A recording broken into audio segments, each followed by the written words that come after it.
Hello everyone, today we're going to talk about James Cameron, the director of movies like The Terminator, The Abyss, Aliens, and both of the Avatar movies. James Cameron is notoriously known for overspending on his movies, but with that has come some of the greatest technological advancements that there has ever been in the history of movies. We're going to be talking about some of the innovations that James Cameron has produced, how he was able to do this on his movie sets, and most importantly, how you too can do this within your business so that you won't be left behind with these new waves of AI. Life can be much broader once you discover one simple fact. I've lost my mind on this game, yeah? Like Vincent Van Gogh. Every set that I did and more weights that I lifted, I get one step closer to turning that vision into reality. Offer me money, offer me power, I don't care. Dedicated his life to his art and lost his mind in the process. Because everything around you that you call life was made up by people that were no smarter than you.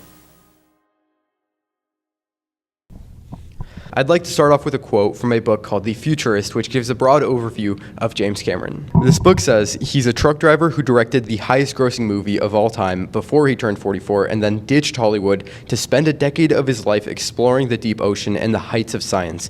He's a tinkerer and dreamer who pioneered tools and that revolutionized the way stories are told, technologies that a generation of filmmakers now rely upon as surely as they do sound and color. He's a too smart kid who spent his adult doing things that other people called impossible, from filming a movie 2.5 miles under the ocean to making a woman an action hero. A little bit about James Cameron's childhood is that he grew up in Canada in the city of Ontario, and from when he was a little kid, he was always innovating and tinkering and creating. He actually had this sketchbook that his mom bought him, and his mom would drive him 80 miles to a museum, and he would just walk around this museum and just sketch everything. From a child, you could see this sort of obsession rising in him with technology and also with a sort of craft, a wanting to make something. He wanted to make something with his hands and with his mind. His mom actually tells the story that one day she looks at the backyard and sees a bunch of kids from the neighborhood walking into the backyard. And so she's wondering, what are all these kids doing in my backyard? And when she goes out into the backyard, she sees these kids pulling James Cameron around in an airplane that they have built with scrap parts from around town. And so already from childhood, you see that James Cameron loves to make things, and he's very good at getting people to unite around a common mission. And this is something that you see with a lot of great entrepreneurs and founders in history. One, that they love to make things, and two, that they're able to inspire the people around them to use whatever abilities they have, whatever things they have lying around to create something amazing, like a plane. The plane, of course, didn't fly, but it's still cool that these kids from around town were able to build a plane that could roll around on the ground. It's also good to take notice of the type of mother that James had. One thing that you actually tend to see from studying history's greatest people is that the mother always tends to be kind and supportive, while there's always a more antagonistic stance with the father. You know, Nikola Tesla's mother was the one who taught him everything that he knew, while it was his father who wanted him to become a priest like him. Walt Disney also had a very kind and nurturing mother, while his dad, on the other hand, was very rough with him. And then James Cameron, of course, who had this mother who would always assist him and give him support in these artistic pursuits, where on the other hand, his dad didn't even acknowledge his success in movies until way later in his life. His dad actually wanted him to become an engineer. And you see this pattern recur over and over again in the lives of very great people. Now, that doesn't mean that if you don't have these tropes in your life that you can't be successful, but it is definitely a pattern that recurs a lot throughout history, and it's worth paying attention to. Another trait that Cameron exhibits as a child is a love of reading. And you see this again with so many great people. They love to read. They love to learn. They are non-stop learners. They do not stop. He loved reading comic books, things like Spider-Man, and then he also was obsessed with science fiction books, things like Kurt Vonnegut or Ray Bradbury or Arthur C. Clarke. As Cameron grows up, he becomes conflicted in his two passions because he realizes that there's not really a conventional path for someone who wants to do both the arts and then also like the technology side. He says in his book, there didn't seem to be any reconciliation possible. You were either in the sciences or you were in the arts, but I liked both. And this is really interesting because this is probably something that a lot of people tend to struggle with nowadays. Right when you hit 18 and you're out of high school, you suddenly have to make a huge life choice. It becomes this decision that could affect the entire trajectory of your life, and you're sort of forced to make a decision. Now, a lot of people at the stage don't really know what they want to do yet. So what ends up happening is that they end up choosing something that they don't actually have a passion for, or that they don't know why exactly they're choosing it. In my opinion, this is a big flaw in the education system, and there should be more of a focus on learning how to make these large decisions. Cameron stayed in this sort of conflicted states between sciences and the arts for a while, until he had a life-defining moment. And this is another thing that you see in many great people. They have life-defining moments. It's one divinely orchestrated scenario where as soon as it happens, you just know exactly what you're meant to do. This moment happened in 1968 for James Cameron, and it was the moment where he watched Stanley Kubrick's 2001: A Space Odyssey. This is really interesting because it was actually the same movie that inspired Christopher Nolan to want to become a director too. And it's kind of crazy to see how these beautiful masterpieces from history still inspire people today. I mean, you can think of examples of art that makes people something feel more than reality itself, and art can sway someone to do that. So it's cool to see that effect happening on people and reading it in biographies. He actually watched this movie in theaters and then went back to watch it a ton of more times with his friends. This is actually the beginning of Cameron's dedication to his work. Here's how the book describes this part of his life. Cameron was taking 14 units at Fullerton College by day and working 4 to 6 hours at night as a precision tool and die machinist. He continued to tackle his own creative projects on the side, writing science fiction stories and drawing. And you can see that this is really where the obsession begins. This goes on for a couple years, and then he gets into his 20s, and this is where the grind really starts for him. It says he held a series of blue-collar jobs working as a janitor, a truck driver, and a machinist, and pumping gas in the hottest city in the United States. On Saturdays, Cameron would stalk the library at the University of Southern California, photocopying graduate student theses on esoteric filmmaking subjects like optical printing and traveling matte processes. He filled 2 fat binders with technical papers for the cost of a couple $100s in photocopying. He essentially put himself through a graduate course in visual effects at the top of film school in the country without ever meeting a single professor. What you can see here is a dedication to pursue the arts. Cameron works his job, he works his day job, and whatever little time he has, he puts it away to his dream, his mission, his passion, and he is clear on it. He is dead clear on it. Another thing you see here is a desire to learn a ton. Cameron didn't have a lot of resources. He wasn't in colleges, he wasn't in film school where people learn to film. He was just a truck driver. And so he had to be creative. He had to come up with a creative solution.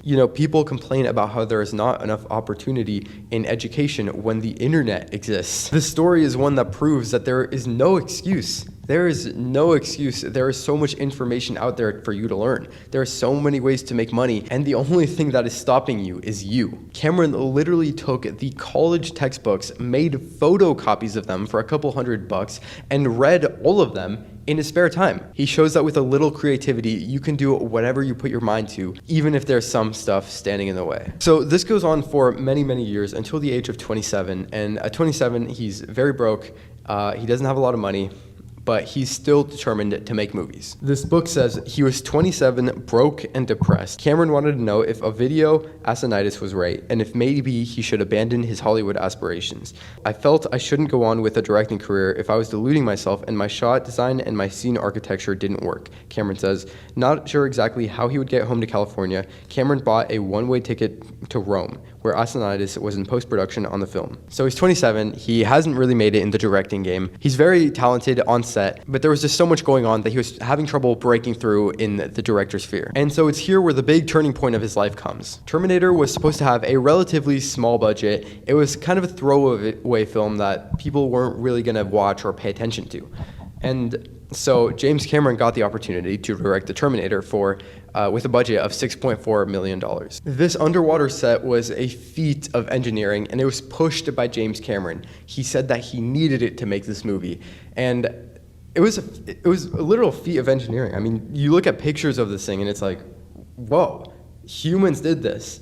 Humans built this underwater set. This set involved laying thousands of yards of concrete and installing 20,000 underwater heaters to keep the water at the right temperature.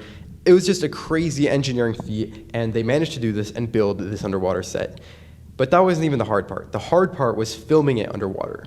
So they needed to find a way so that the actors' voices could be heard underwater inside of their helmet. They ended up making a new technology specifically for that. Nolan worked day and night with the engineers, making new inventions that would allow them to shoot the film better. They made tons of underwater camera gear. They made underwater suits for the director and the actors. They made underwater lighting equipments. One of the big problems was that light would reflect off the top of the water. So the invention that they ended up coming with is this gel-type marble that they would just lay over the top of the entire surface of the water, so then the light wouldn't reflect on it. And it really is a genius invention, and it was pushed by James Cameron. Cameron worked literally like a madman on the set and shows why hard work is truly important on the road to success. So a little background: when you work on an underwater set, you actually can't just go down in the water and then come back up, because you have to stay in the middle to become normalized with the pressure. So before coming up from underwater, they would have to hold on to this bar for around 20 minutes so that their body would become normalized to the pressure, the water pressure. James Cameron was always the last person hanging on this bar. And one thing that they actually did was install a screen right next to the bar so that James Cameron could review clips and footage from that day while being on the bar. And there's stories of actors leaving for the day and just looking inside of the water tank and seeing James Cameron hanging upside down on the bar, watching the screens, reviewing footage and clips of that day when they were leaving. And so you see this tremendous work ethic from this director. And with this work ethic, he was able to make a fantastic movie in the abyss. Unfortunately, it didn't perform so well. Next is Terminator 2, and this is one of my favorite movies of all time. In this movie, Cameron pushed CG like never before, and this movie really was something special. Not only is the story great, and there's plenty of action in the movie, but the visual effects, in my opinion, still hold up today. They're fantastic. And they wouldn't have been pushed as much as they did if it wasn't for James Cameron. This movie cost him over $100 million to make, but ended up making around $500 million worldwide, which was a huge win for the company and for James Cameron and for the world of CG. After this movie, James Cameron wanted to do something different. And so Cameron actually, during this time, became obsessed with the story of the Titanic. The story of the boat that crashed into an iceberg with a ton of people, civilians that were kind of woken up to the reality of life. James Cameron became so obsessed with this story that he actually ended up taking a trip to the actual Titanic site at the bottom of the ocean. It takes hours to get down there and hours to get back up in a submarine, but James Cameron was able to do this. And not only was he able to do this, but he was able to work with engineers to develop the technology to actually film the Titanic and use it in his movie. He said it was vital to the production of the movie that he had the actual Titanic in it. And so some of the shots in the Titanic are literal shots of the Titanic. They also built a giant replica of the Titanic using a very similar boat. In this movie, one thing that you can really learn from Cameron is his attention to detail. He was meticulous on every tiny little detail of this boat. Of course, this boat was going to be smaller than the actual Titanic, but he wanted to make it as much as how it was in real life as possible. This is also one of the first times in movie history where you start to see motion capture being used. In a lot of the clips where the Titanic is pretty much vertical and people are falling down and rolling, they couldn't actually do a lot of the stunts because they were too dangerous to perform. So what Cameron ended up doing was handing it off to some of the visual effect companies and telling them to use computer-generated people. And so in a lot of the clips where the Titanic's vertical and people are falling, a lot of those aren't actually real people. This is actually a very, very difficult thing to do, and although we've managed to get it down now, it was very difficult back then. It was a huge step for innovation. As I said before, James Cameron was sort of obsessed with the story of that Titanic. He was obsessed with history and the history of the Titanic as well. And so he did a lot of studying with history for this project, and I think he just got it right. There's something about the connections of great people and the studying of the great people before them. You know, great people stand on the shoulders of great people. It was Isaac Newton who said he was standing on the shoulders of giants. And I'm sure all great people feel this way. You build off of the people before you, and that's a really beautiful concept, I think. The idea of standing on the shoulders of giants, of standing on the Einsteins, on standing on the Newtons. If you want to be a director, standing on people like Stanley Kubrick, James Cameron, Christopher Nolan, some of the greatest directors of our lifetimes and of people that they looked up to as well. And I think there's a very beautiful concept there that maybe sometimes we don't think about enough. After the Titanic, Cameron actually didn't do much with movies for a while. Instead, he focused on underwater adventures. He fell in love with the underwater game. He went diving a lot. He rode in submarines a lot and actually checked out a lot of historical wrecks. And he was fascinated by history, and he was fascinated by underwater technology. It's also at this point where he sort of falls in love with nature, and specifically underwater nature. He starts to see how an ecosystem can be fragile and how technology is having an effect on that ecosystem. Even though he didn't know it, this at the time is going to be one of the main concepts in Avatar. And this is another parallel that you see in a lot of great and successful people. Certain thoughts that are in your head at one point, but you're not going to use them until later on in your life. For example, Christopher Nolan actually had the idea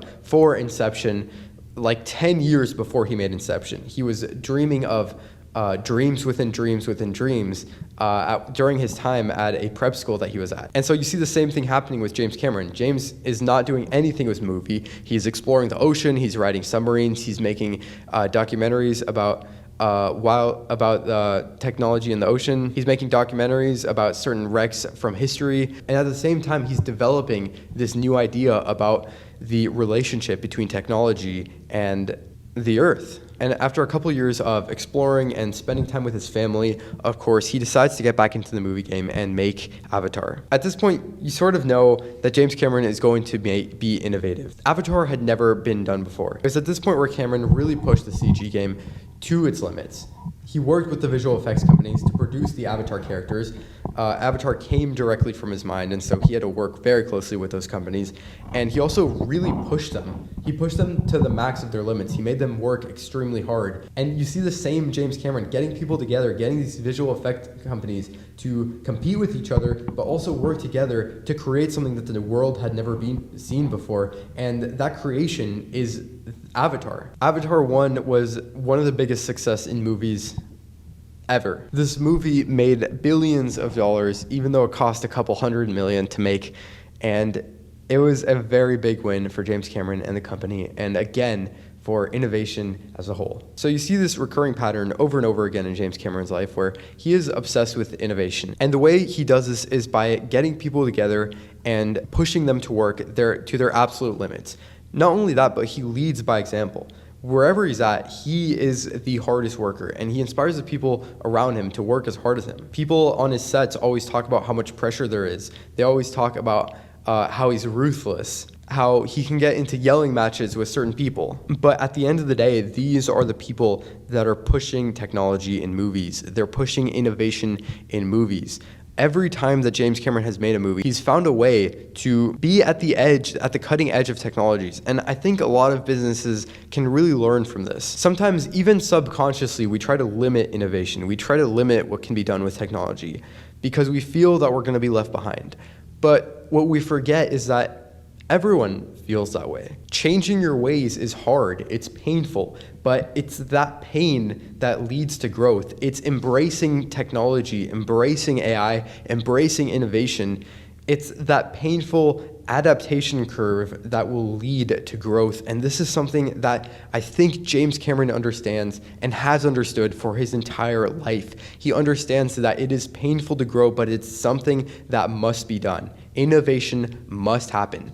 In Terminator, he did it by being scrappy. In Aliens, he did it with the Alien Queen. In The Abyss, he built the largest underwater set the world had ever seen and found ways to improve underwater filmmaking. In the Titanic, he obsessed over history and he went into every tiny detail, and he improved the world of CG. In Terminator 2, he improved the CG of the T-1000. And in Avatar, he absolutely revolutionized the world of CGI and motion capture. This does not happen by accident. By pushing people to their limits, a lot of times you may be able to bring the best out of them. And this is something that James Cameron is a master at. So my advice to the people who fear change, who fear innovation, I would say it's okay to feel that way. It's hard to embrace change. It's hard to see something that could take out your business. But I would urge you to remember that everyone feels that way. Everyone feels that weird gut feeling.